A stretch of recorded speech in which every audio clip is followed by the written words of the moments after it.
Watch this. I'm almost through. Getting close to the end. Some of y'all are going, by faith, I think he's going to quit. By faith, we're getting to the end of this sermon. It forfeits the surest things. You see, let me ask you a question. How often do you forfeit the peace of God for the fear of the storm? We have 2 dogs, and one dog we have a dog, no joke, that's got PTSD. Our border collie has PTSD. And it's because she was raised around probably 30 dogs. And she was a small dog, and when she stayed outside, she was attacked by these dogs, and she couldn't defend herself, and so she stayed in the house. And she had another dog take care of her. It almost sounds like people.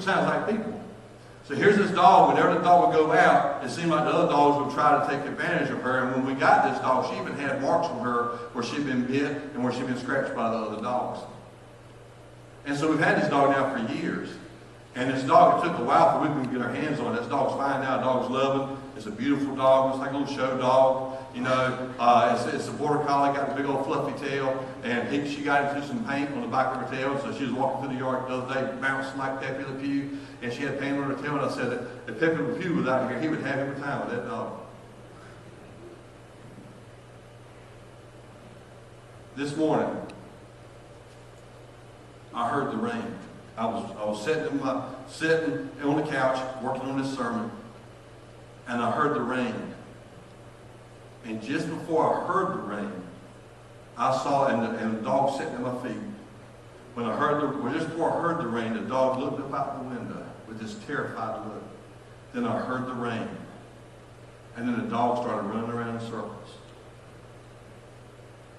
I said, "Sit down, Maddie. It's okay. It's just some rain. It'll be okay." But she's still terrified over stuff like that. Then she run off to the house and come back, and I said, "Maddie, it's going to be fine." But she's going to keep running around. Finally, she listened to me. She sat down and everything was fine. I've seen people do the same thing. Something happened. And instead of having the peace of God which passes all understanding, which means people won't understand when they see you having this peace, they're not going to understand it. You won't even understand it. When you have this peace and somebody sees it, they want to get up and they feel like if they're not doing something, then they're not doing anything. And what they wind up doing is pacing and going around and getting their blood pressure up and getting all kinds of things tore up within themselves because they forfeited the peace of God for fear of the storm. You know, David was anointed king of Israel. He was known for one of the most powerful, mighty men of God. David could take out people like you wouldn't believe. David was awesome. He had the shield of God on him. He was just awesome. But in 1 Samuel 27:7, David was afraid. Saul said, "I'm going to kill him." Saul was jealous, and Saul's going to kill David. And David says, "I need to get out from under this or I'm going to die." Sounds like the disciples, doesn't it? We're going to perish in this boat. If I don't get out from under this mess, I'm going to die. And watch this. For 1 year and 4 months, David fought for the enemy. Think about this. For 1 year and 4 months, because of fear, David fought for the enemy, not against him.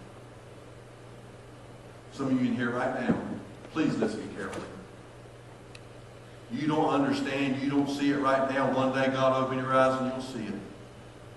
But when you let fear drive you instead of faith, when you let circumstances drive you instead of His Word, you'll find out that you're actually, listen. When they were doing the movie, The Passion, remember that hammer that was nailing Jesus to the cross? That hand, just showed the hand, the arm, the hand. Remember that? As they're nailing him to the cross? That's all you see, is that hand. Do you know whose hand that was? Mel Gibson. It was Mel Gibson's hand. You know why?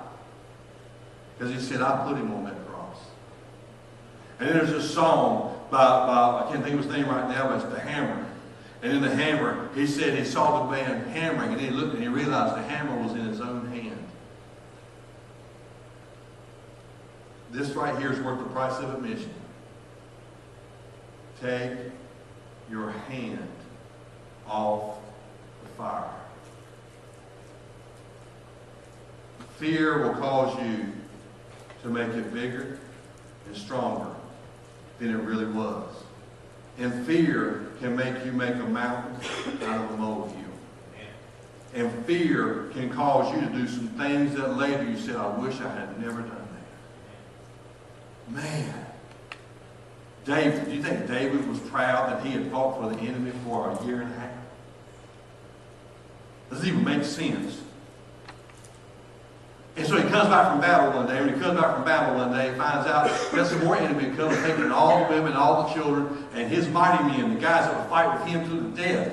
They got so mad at David, they cried until there was no more room to weep. They could not cry anymore. Their eyes were dry. And they said, we're going to kill you, David. They were ready to kill David. And David, at that point, did what he should have done to begin with. The Bible says that David encouraged himself in the Lord. If he'd have done it a year and a half before, he would not have fought for the enemy. He would not have lost his family. He would not have had these problems. But he was trying to fix it himself. And when you fix it yourself, you wind up playing part of the enemy's hand. Think about it. You fix it yourself, you lay right in the trap that Satan wants you in.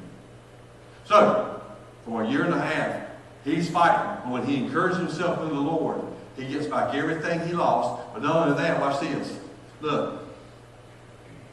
In 1 Samuel 2 and 4, the men of Judah come and anointed David king over the house of Judah. In a matter of 24 hours, 24 to 36 hours, David went from fighting for the enemy to being king over Judah.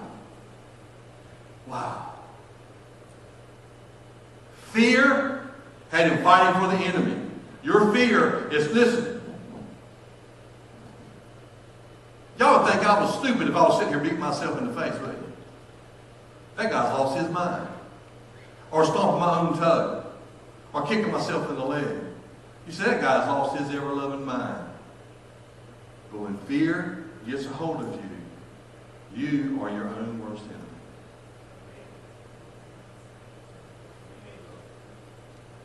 David, for fear of the storm, fought for the enemy.